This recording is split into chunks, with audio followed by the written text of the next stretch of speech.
to understand the rabbinic text. And even more, Professor Boyarin immerses the rabbinic text into the current academic discourses as we will see in the lecture today. Dr. Boyarin looks at traditional texts from various angles, as an academic professor and as a traditional Orthodox Jew.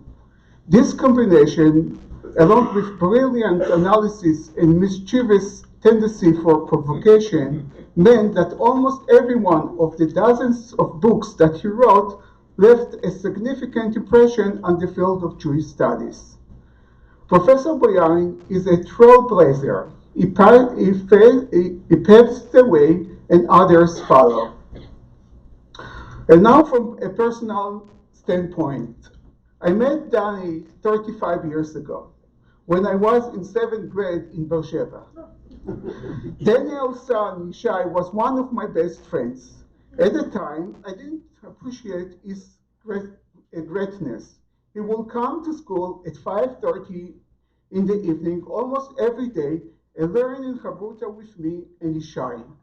Since then, Daniel has been a mentor to me, and I will not be here today without him. It is a great honor to present Professor Boyarin. The title of his lecture is Revisioning Diaspora, the Talmud and the Jews. Baruch haba.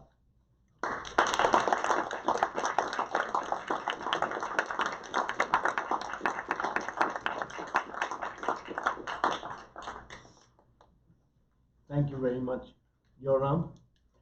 And it is an honor and a pleasure for me to be present in what may be the greatest Jewish library in the world, and in an institution, a venerable institution of Jewish learning for well over a century by now, probably close to 200 years.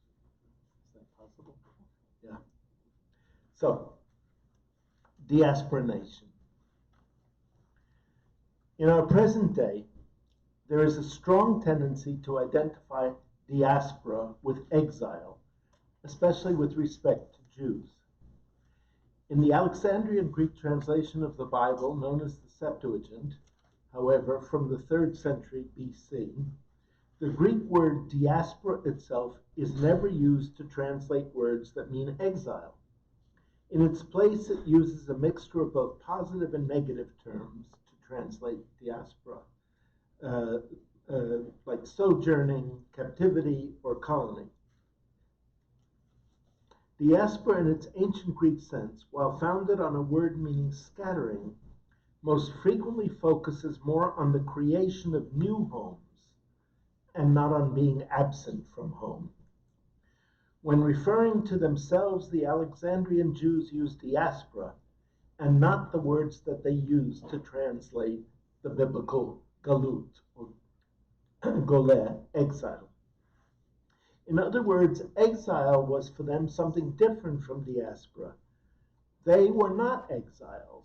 They didn't see themselves as exiles, an unhappy condition, but they were in diaspora, and not at all unhappy at that.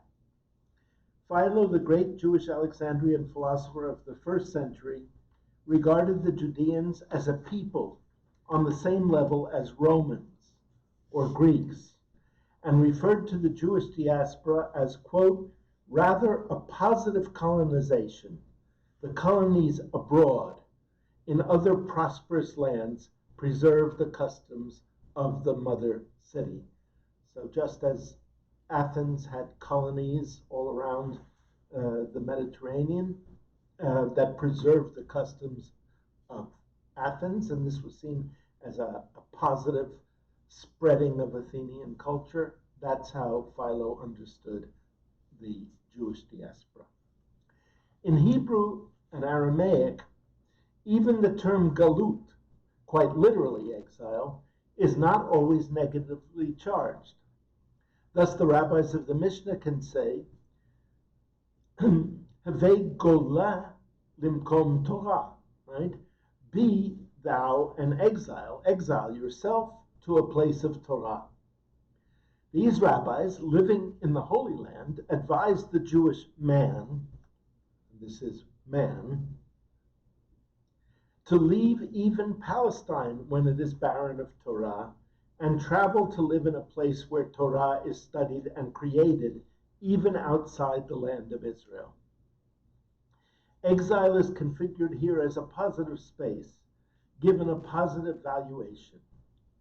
Indeed, that is how the rabbis of the Talmud themselves frequently understood the move to Babylonia, not as a disaster, but as a move to a better place where the Torah could be studied more easily. We cannot think of the Jewish diaspora, therefore, as always and everywhere being understood as a forced and oppressive exile. Today, diaspora may suggest dislocation and possibly distress, but it was not always so. In the future, we can think again of the settlements of national groups, such as the Jews, abroad, as preserving and enhancing, developing the customs in the broadest sense of the Jewish nation. Indeed, it may be that diaspora in its modern and lachrymose sense is a product of modernity. Anthropologist Genseng Ho remarks that the word diaspora entered the English language at a moment of high nationalism, that is, European thought and activity during what historians call the long 19th century. Why the long 19th century? Because it runs from 1789 till World War I, which has colored associations with diaspora ever since. That moment of high nationalism is the major point of origin for the idea that, that the normal state of national groups is to be sovereign in a place just for them. The very notion that gives rise to the conception of diaspora as an abnormal condition. Diaspora itself, in its modern negative acceptation, is thus a product of the West. A further turn of the kaleidoscope away from this Western configuration may offer then different modes of seeing the fragments of glass, giving rise then to different visions of the past and for the future. Until now in modern thought, there have been two allegedly crucial factors for the identification of a diaspora. The first is chronological and refers to an earlier past in which the nation was one and sovereign, a condition that was allegedly interrupted, leaving it now homeless, weak, and assailable. The second is spatial, offering a descriptive model in which there is now a situation of homeland versus diaspora. Homeland, once again, is imagined as ideal. Diaspora as deeply, profoundly, necessarily a defective condition. According to these views, this has led to the conclusion that diaspora is a pathology whose only cure is a nation state, for the Jews as for other nations. It is this concept that I seek to displace. That displacement will require a shift in consciousness. One of the crucial aspects of this shift involves the turn from thinking of diaspora as a negative condition or traumatic event to one that pays attention both to its foundational significance as a defining character of Jewish existence, as well as source of its cultural and political vitality. It is here vitally important to remember that the story of a forced exile by the Romans of Jews from their land is just that, a story. An important one, but just a story. Right? The historical record, as investigated by historians, shows that the majority of Jews were already living outside the land of Israel before the Romans even came. Historian Amnon Raz-Krakotskin has described the ideology that I seek to supplant here well, observing that in Zionist writing, exile was applied to the existence of Jews in other countries than Palestine. This is the model that has provided the underpinnings for the neo-Zionist mode of thinking known as negation of the diaspora, shlilat hagalut. the idea that not only must there be a sovereign state of the Jews, a Jewish state, but that all Jews ideally would move there. Thus, according to this ideology, the diaspora as an anomalous and tragic situation would be ideally eliminated. In short, there was an idolization, maybe even a fetishization of the nation state, which is recently shown by Hebrew University historian Dmitry Shumsky is quite a recent idea. In the view of David Ben-Gurion, the so-called father of the Jewish state, Zionism fit and must fit into what historian Noam Pianko names the sovereign mold. According to that mode, territorial boundaries are or ought to be in direct correlation with the dwelling of particular national populations. Each national group has a right of self-determination, defined as the right to political independence somewhere for that group alone, and that all sub-state loyalties must be subsumed to loyalty to the nation state.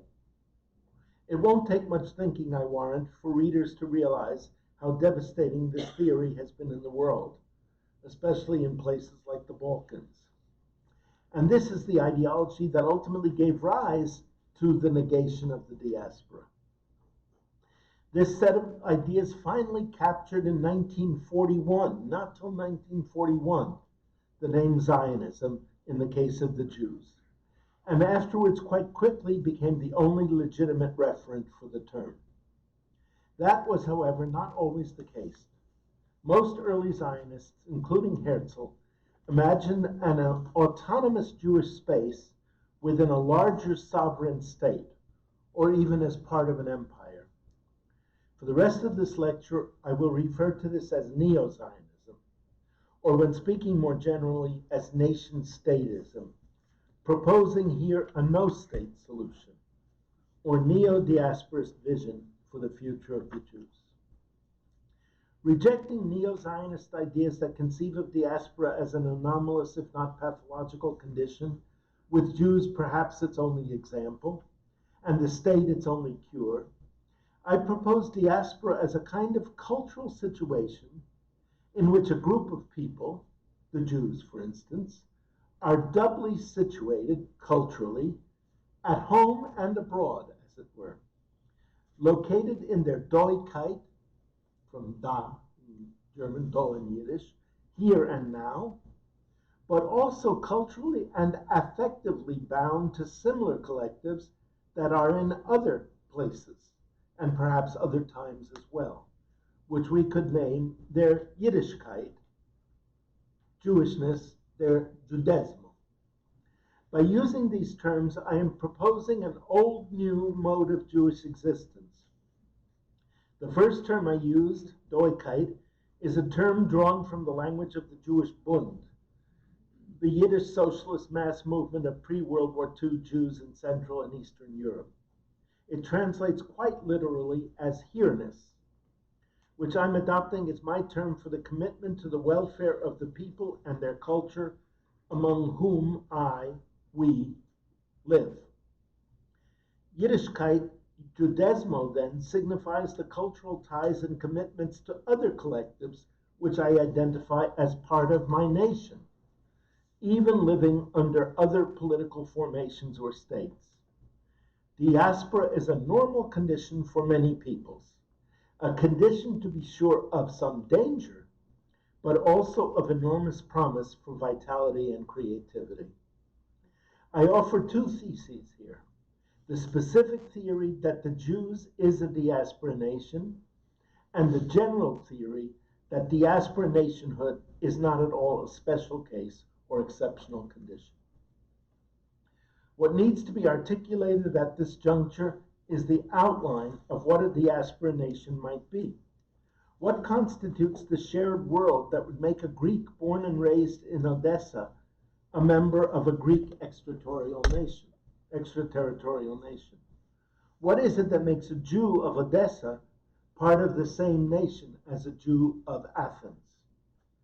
I wish to lay out some necessary, perhaps sufficient, perhaps characters that will count to produce such a nation in the context of dwelling in several spaces and several different multinational states. In short, what is a diaspora? Well, some rich comparative examples will help us to understand the revisioned concept. Let's start with consideration of the Black diaspora. Highly illuminating comparisons can be made to the usage of diaspora in the study of the cultural connections of people of African descent in the world. A nice example of such a diaspora that we can observe being constructed in our time is cited by Martin Baumann. Referring to the 20th century, he writes, quote, long established Black communities outside the African continent became renamed as a diaspora. A unity of those once enslaved, thus, was and is constructed. A mythical relation of all overseas Blacks with an idealized Africa arose, and politically, former and present power relations were pointed out and questioned, end quote. One of the most important aspects of the history of African diaspora is that the object Africa is clearly and avowedly a construct. African descended people from around the world did not come from a place called Africa, but from Dahomey, the Cameroons, Ghana, the Ivory Coast, Kenya, the Congo, and so on. Places of distinct historical and cultural identities. As Du Bois famously wrote, quote, the idea of one Africa to unite the thought and ideals of all native peoples of the Dark Continent belongs to the 20th century and stems naturally from the West Indies and the United States. Here, various groups of Africans, quite separate in origin, became so united in experience and so exposed to the impact of new cultures that they began to think of Africa as one idea and one land, end quote. It matters not for Jewish culture whether the land of Israel as origin is a similar construct, and I don't think it is. What is important is that the diaspora is produced in real time out of the narratives of such a land of origin as well as out of the current robust cultural connections sustained in part by that very narrative. Diaspora theorist Robin Cohen has already proposed that there are diasporas that are not characterized by connection of a homeland, even an imaginary one, and are based rather on ties of solidarity with co-ethnics in other countries. He refers to these formations as somewhat anomalous, deterritorialized diasporas. I want to build on Cohen, but treat the deterritorialized diaspora not as a special case of exceptional form of diaspora, but rather as its ideal type in the Weberian sense. I propose once more that diaspora be understood as an ongoing cultural situation, applicable to people who participate in a doubled cultural and frequently doubled linguistic location, in which they share a culture with the place in which they dwell, but also with at least one other group of people who live elsewhere, in which they have a local and a translocal cultural identity and expression at the same time. Right? Just think of already in the Middle Ages, Reb Shmuel HaNagid, right, who was the general of Granada and one of the most accomplished Talmudists and Hebrew poets of his time. This came home to me, particularly when I was reading the Journal of the American Oriental Society a long time ago, about 40 years ago. There was an article about the Nagid as the vizier and military leader of Granada, and the first foot by a Spanish historian, and the first footnote says, my colleague, Professor so-and-so, informs me that he was also an accomplished Hebrew poet. Now, none of this needs imply trauma, an original scene of forced dispersion, a longing for a homeland, or even the existence of a myth of one homeland. To put this concretely, it is not the temple having been destroyed that constitutes the diaspora of Jewry, but the recitation all over the world of laments for the temple on the exact same day and frequently with exactly the same dirges. It is thus a condition that students of culture refer to as synchronic, that is, descriptive of a situation now in the present, and not diachronic, descriptive of events that happened in the past. Finbar Flood's comments on the Islamic Ummah provide some strikingly apt points of comparison here. The first thing that Flood notes is that mobility and not stability in a place is intrinsic to both the history and norms of Islam. Islam does not begin with the birth of the Prophet, but with a displacement, the displacement of the early behaviors from Mecca to Medina. Similarly, Abraham's founding of the Jewish people starts with a displacement from one place to another. Moreover, every Muslim is required to make a pilgrimage journey to Mecca once in her lifetime without any expectation that she will settle there. These journeys globalize Islam, not least as they are the sites of sharing of artistic practices that are doubly located in the local artistic worlds of the different Muslim communities.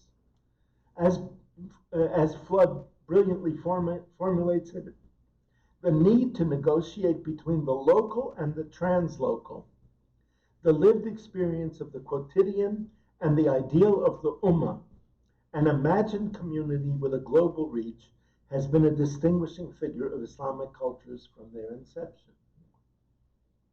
Although Flood does not use the terminology of diaspora here, it is that sense of a negotiation of local and translocal that marks my interpretation of Jewish diaspora more broadly.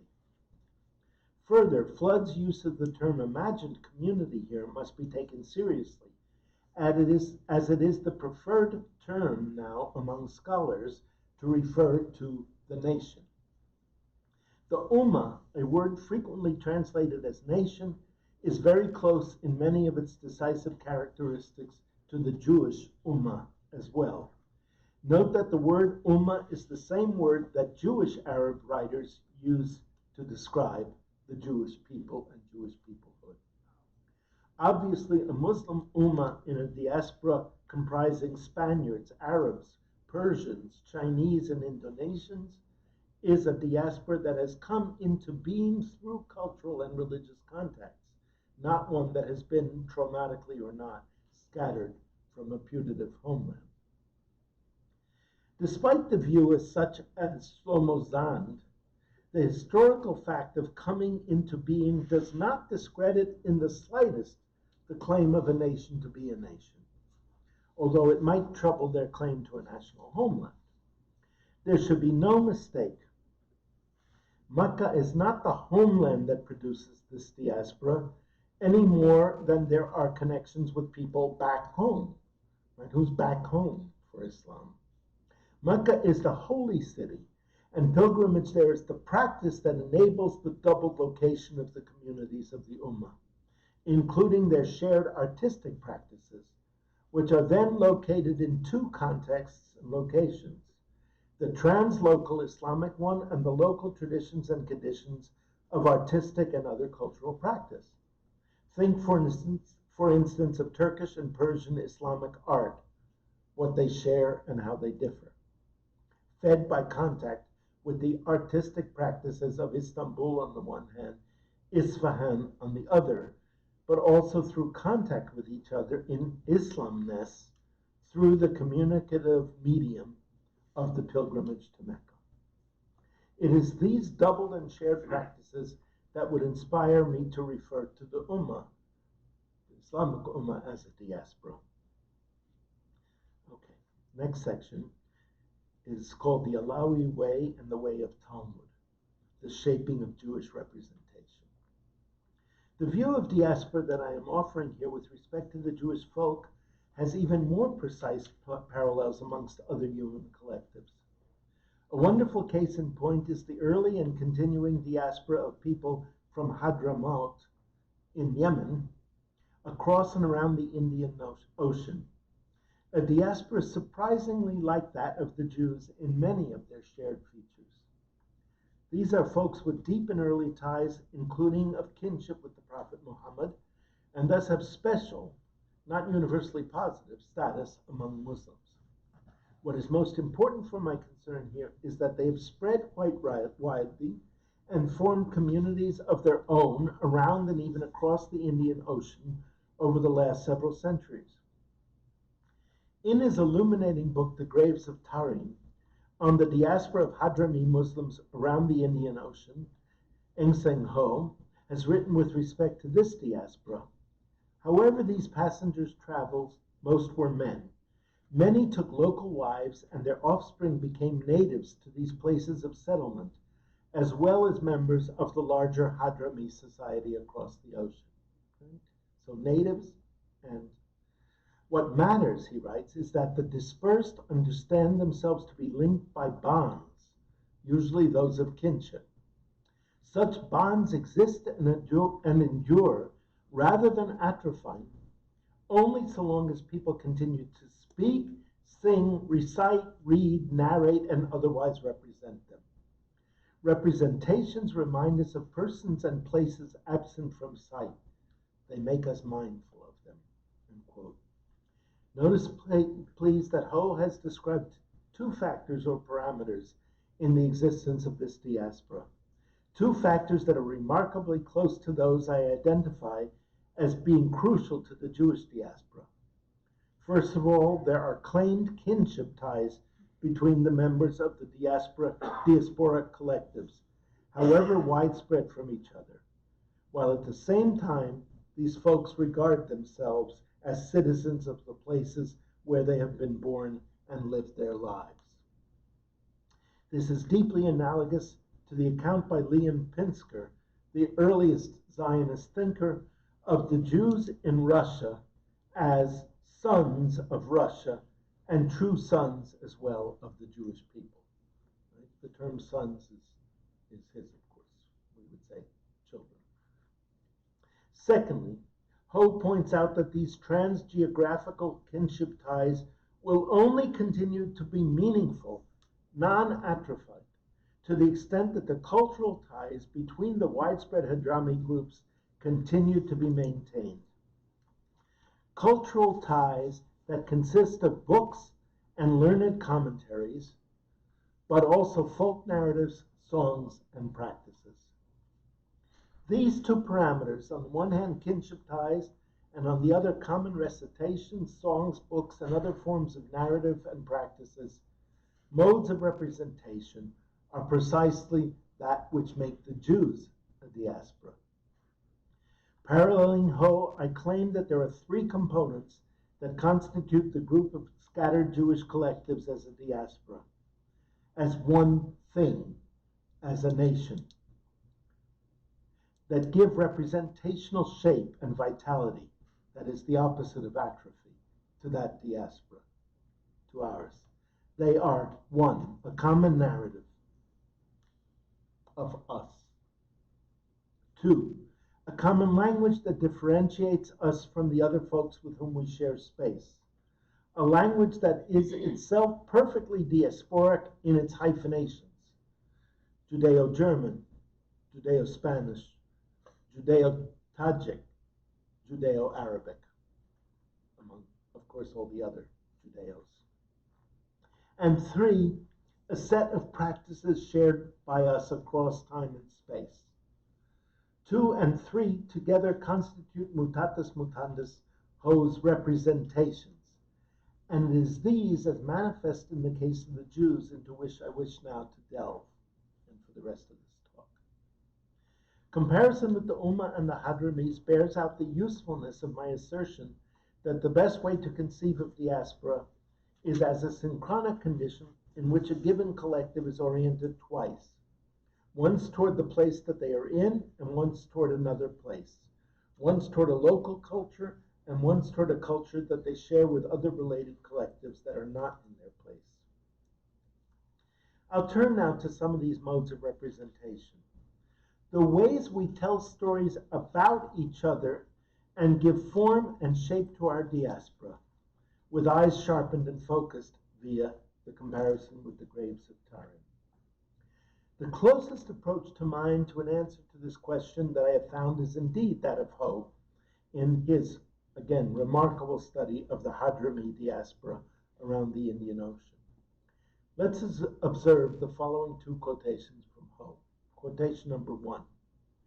We are emboldened in calling these persons a society in the singular, that is, people, these scattered Hadrami people, only because they share stories about themselves and each other. Many noble, but not all complementary. But it's the fact that we tell stories about ourselves and about other Jews that constitutes a society, Jewish society. Second quote. The Adani, a famous saint, was born in Tarim but died in Aden. It was at the place of death and burial that he became famous, the focus of pilgrimage and controversy. The same is true of those who followed him across the Indian Ocean. In all these cases, what is important is not where they were born, but where they died and were buried. Seen in this way, the Adani, his saintly colleagues, and their graves were not simply like a diaspora, but indeed gave representational shape to one. Ho is here showing how a diaspora, not the concept, but the thing on the ground, functions. There are doings and makings that give representational shape to a given specific diaspora.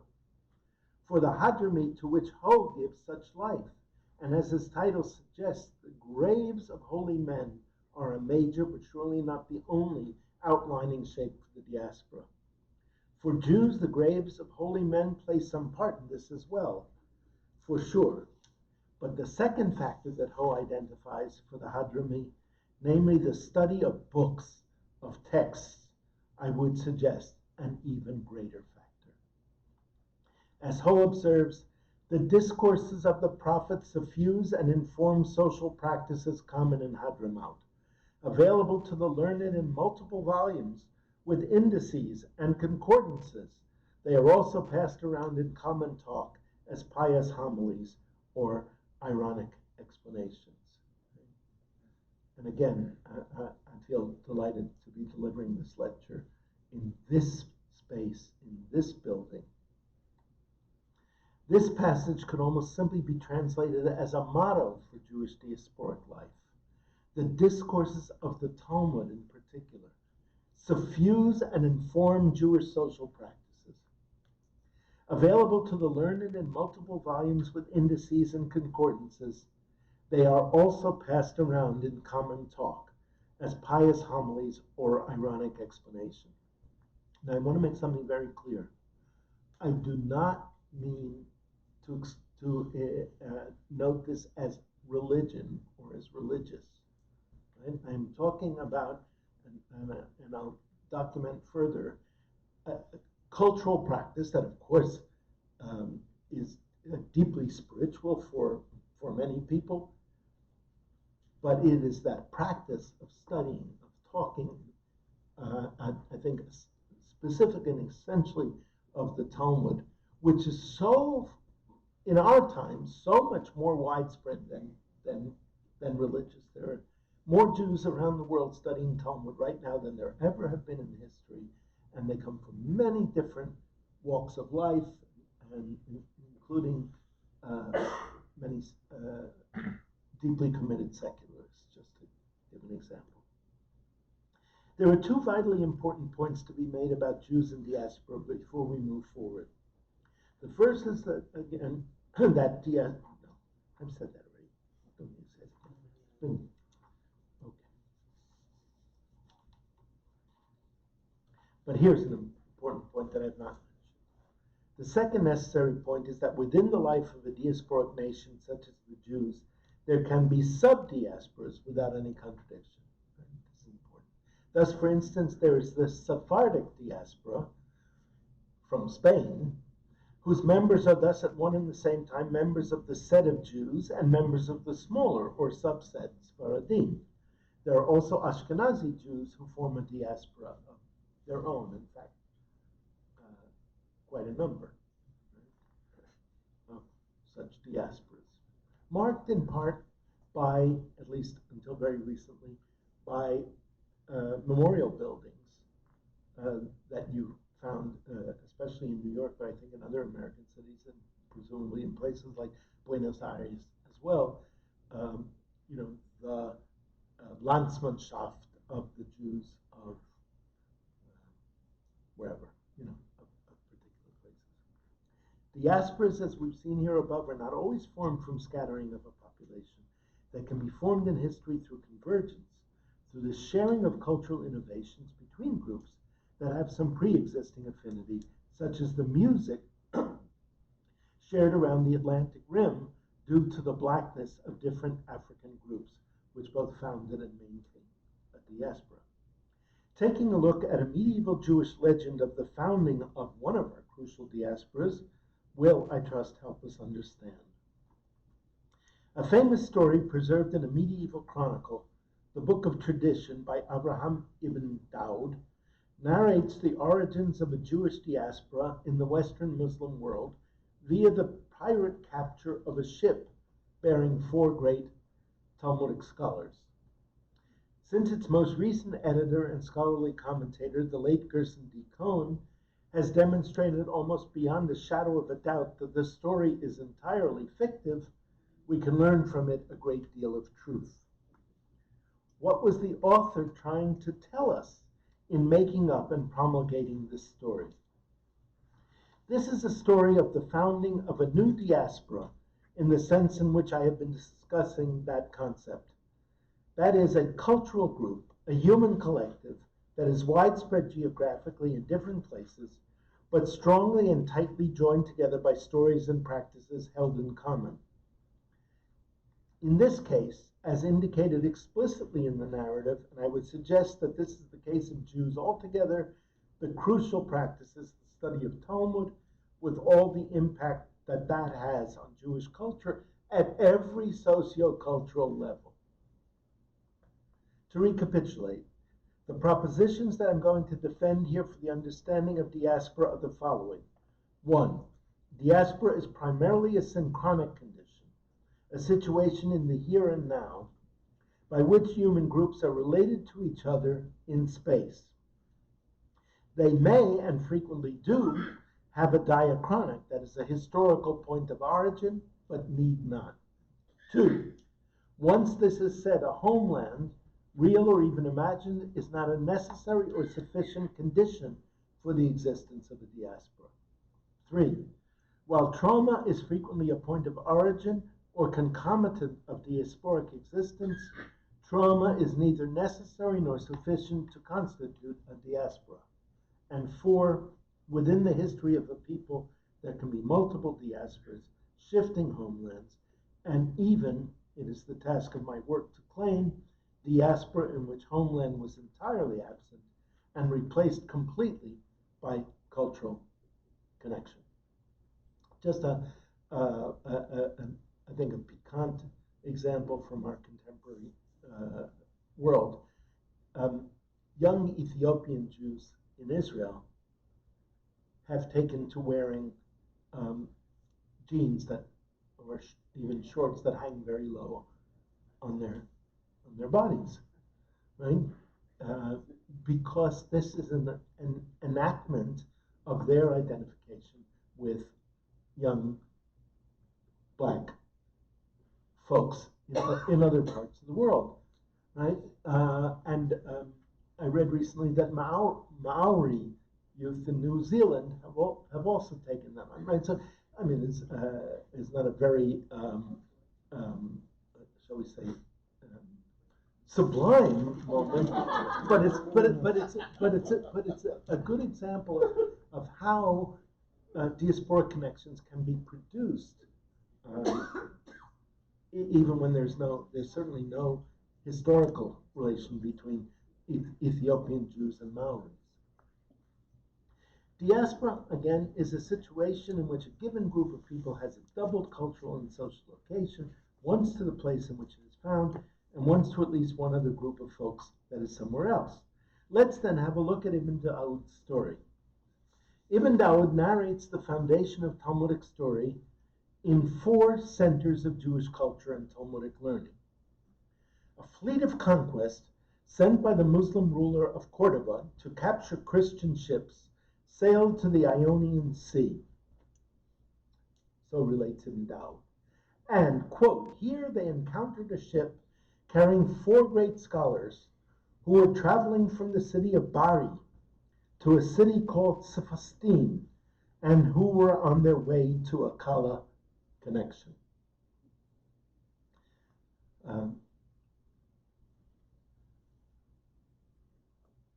Kala convention. These were extended month or 2 month long Talmudic summer camps, basically, where Jews came to the Babylonian yeshiva. Jews from all walks of life came to the Babylonian yeshiva and sat and studied Talmud for a whole month or 2 months during the agricultural off-season. Right? The destination city, Sephastine, seems to be a made-up one, but the institution of the Kala was very much a real one. The 4 scholars, according to Ibn Dawud, at any rate, were Rabbi Hushiel, the father of Rabbeinu Hananel, a Rabbi Moshe, Rabbi Shmarya, the son of Rabbi Elchanan, and, tells us Ibn Dawud, as for the 4th, I do not know his name. The 3 named rabbis are well-attested Talmudic scholars and leaders of the Jewish world in the Middle Ages. The story moves right along. Not having revealed to the commander that they were in fact important Talmudic scholars, they were all redeemed individually by different Jewish communities in accord with the mitzvah to redeem captives. Rabbi Shmarya was sold in Alexandria and ends up in Fostat, right, in Cairo, where he became head of the academy in the place that eventually Maimonides, the Rambam, would call home, right, and where the Geniza is found. Rabbi Hushiel was sold in Kairouan in Tunisia, where he begat his son Rabbeinu Hananel, who wrote the first great commentary on the Talmud. This bit, at any rate, is certainly not fiction. Talmudists study this commentary to this very day. We have here then a foundation legend of the major centers of Talmudic learning, and hence rabbinite and rabbinic hegemony in the medieval Western and Southern Mediterranean. The Jewish communities that had previously been mere dependents on the central authority in Babylonia now were independent centers of learning of their own, and deeply connected with each other via that means.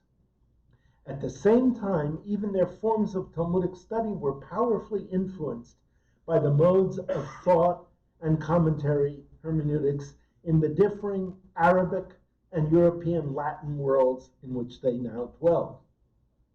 What had previously been invested in transmission from the central authorities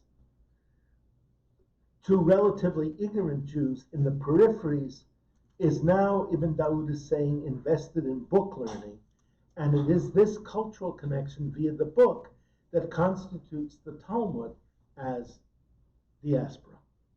It is riveting to note that the narrative of Ibn Dawud seems definitely to have been a rewriting of a much earlier legend, according to which these very communities had been founded by Jews shipped off from Palestine by Vespasian.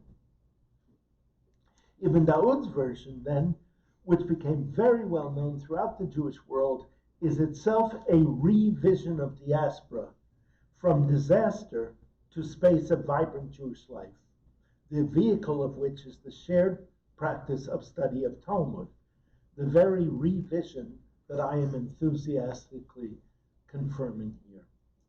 The book is now the homeland and the center.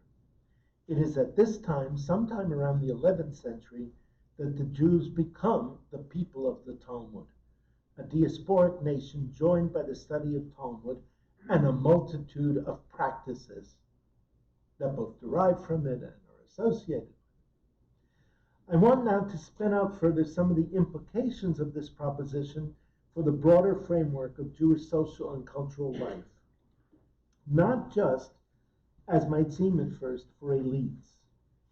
The process is almost precisely homologous to that which Ho notes, writing as he does, as the Hadrami diaspora developed across the Indian Ocean of the past 5 centuries, a powerful discursive tradition developed across this space as well and helped give it shape. For Jews, it is easy to show that discursive tradition was the tradition of learning, of study of Talmud, and discourse about such study shared in the many spaces in which Jews, learned and less learned, gathered together. Another very specific dynamic of this cultural connection is the sending of letters, right? Responsa. So a rabbi in Turkey, confronted with a particular halachic difficulty, might write to a rabbi in Lithuania to get his opinion. A rabbi in Lithuania might certainly write to a rabbi in Kairouan to get his opinion. It is perhaps instructive, or at any rate striking, to compare the Zionist narrative of a land without people for a people without a land to the stories of the coming of the Talmud and Talmudic scholars into lands full of Jews without learning. The latter, comparable to newcomers such as the Sayyids, found places for themselves as educators in lands that were already full. It is especially, right, if we think about the way the Sephardim in exile from Iberia brought certain forms of advanced, complex Talmudic learning to the Jews of other parts of the world to which they ended up going, including Ashkenaz. It is especially the practice of study of the Talmud, I offer, that constitutes the richest shared practice, generative as well as shared linguistic styles. For instance, the habit of answering a question with a question, right? That is proverbial of Jews. You know, the Jews ask, why do Jews always answer a question with a question? And the answer is, do we? Right? The rhythms of Jewish speech that most powerfully generates diaspora. The study of Talmud provides a soundscape, the music of Jewish life. In making this statement, I am, as have others, shifting from thinking of the Talmud primarily as text so much as an oral and aural practice in and for itself. All over the world, Jews, some Jews, more than ever and more inclusively than ever,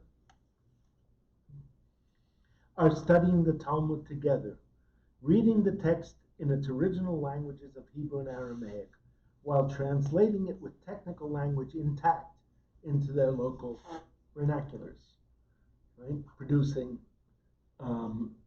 the much mocked, but for me very special language known as Frum speak or Yeshivish or Yinglish. That practice and the linguistic forms that it engenders constitute the shared Jewish language, which even those who don't necessarily study the Talmud themselves share in. Jews have always had a shared language, or more precisely, a set of shared languages that mark them off as a nation alongside of or even within other nations. I am persuaded that it is this shared language that contributed mightily to the continued existence of the nation as such, and was critical in the formation of diaspora, in the sense just adumbrated in which I use it in my thinking.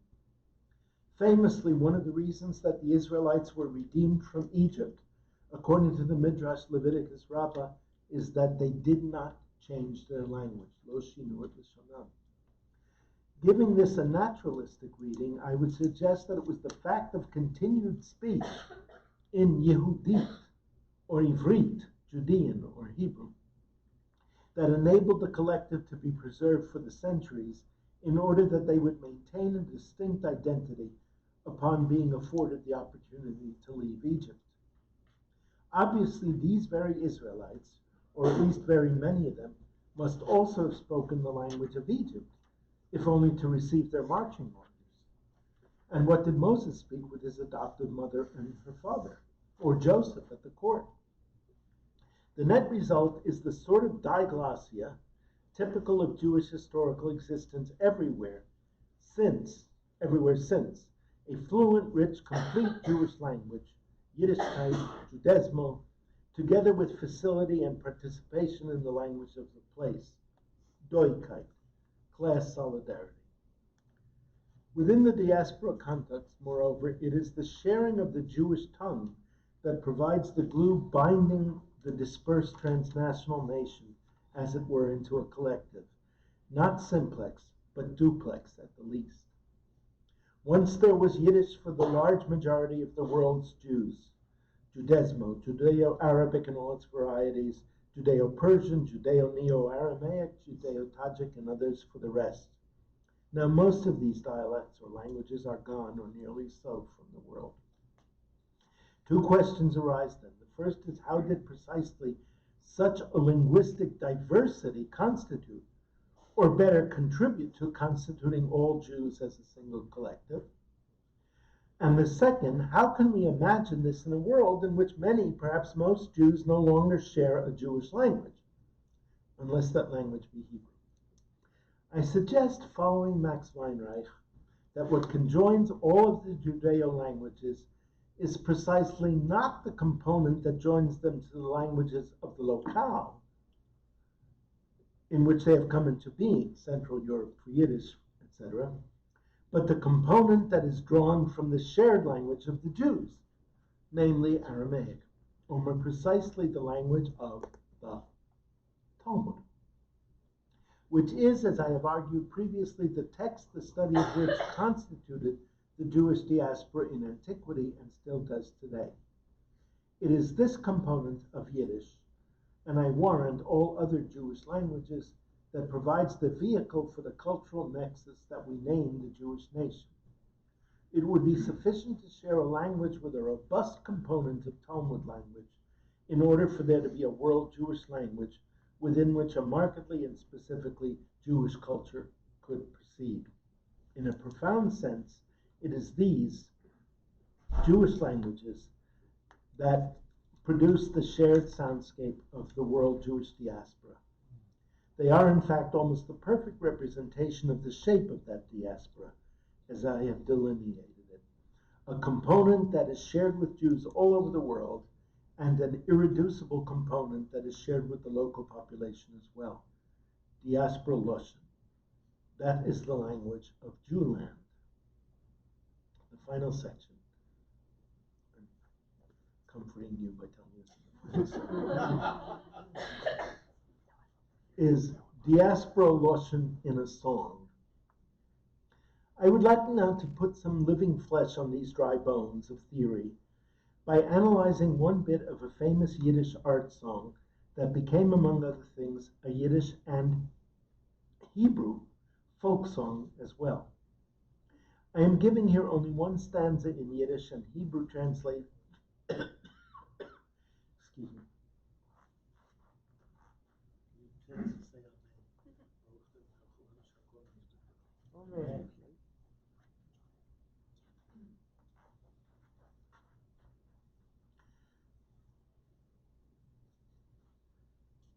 Okay.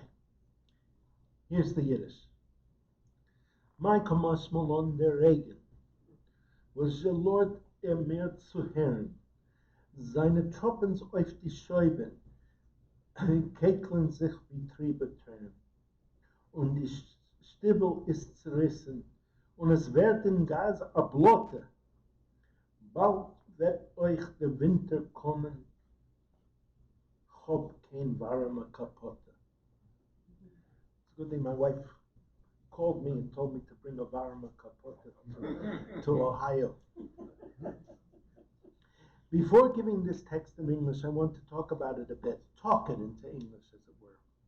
The first and key phrase that generates the whole song, the whole poem, is Mai kamash malon, a phrase drawn directly from the Aramaic of the Talmud, where it literally means, what does this teach us?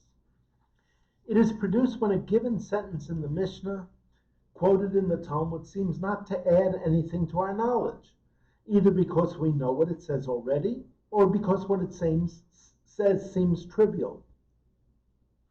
The answer to this question always discovers some normative reason for the statement having been made. In the Yiddish poem, this common Talmudic phrase isn't talking about a passage from the Mishnah, it's talking about rain and the misery it brings to the poor Jewish boy who studies his Talmud in the winter.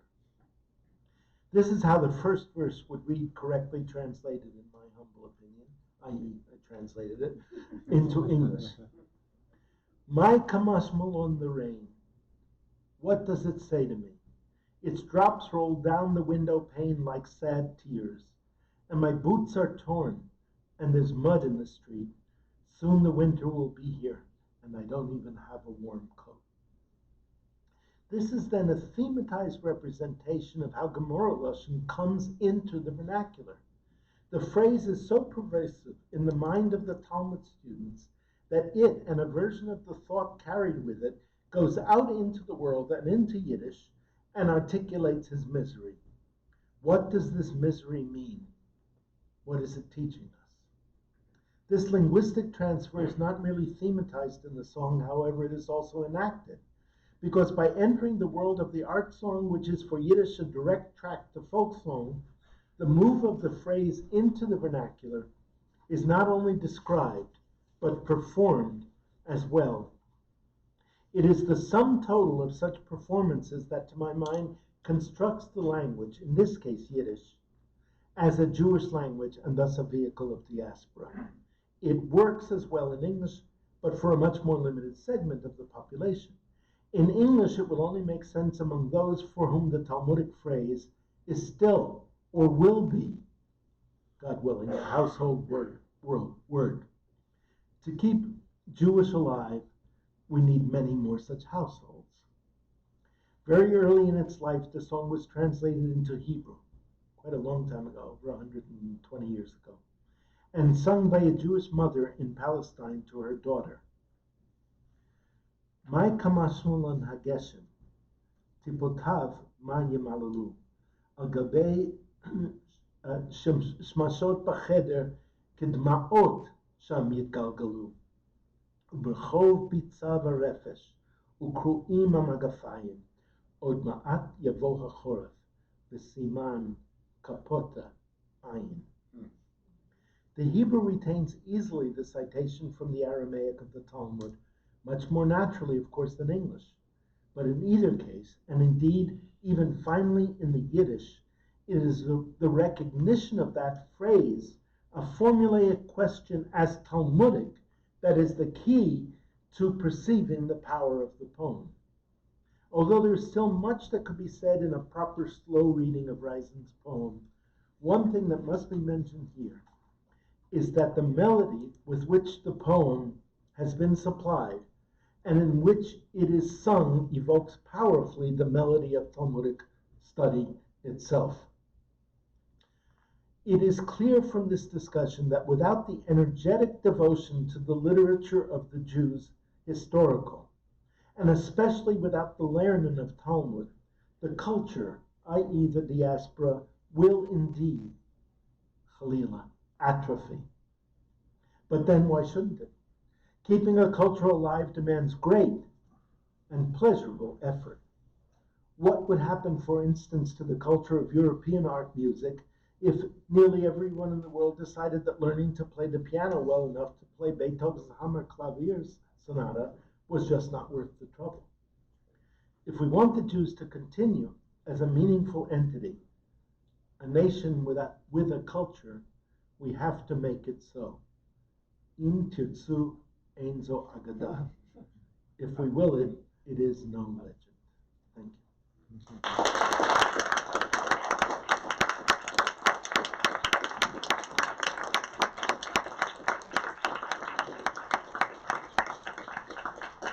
Thank you, Daniel, for your beautiful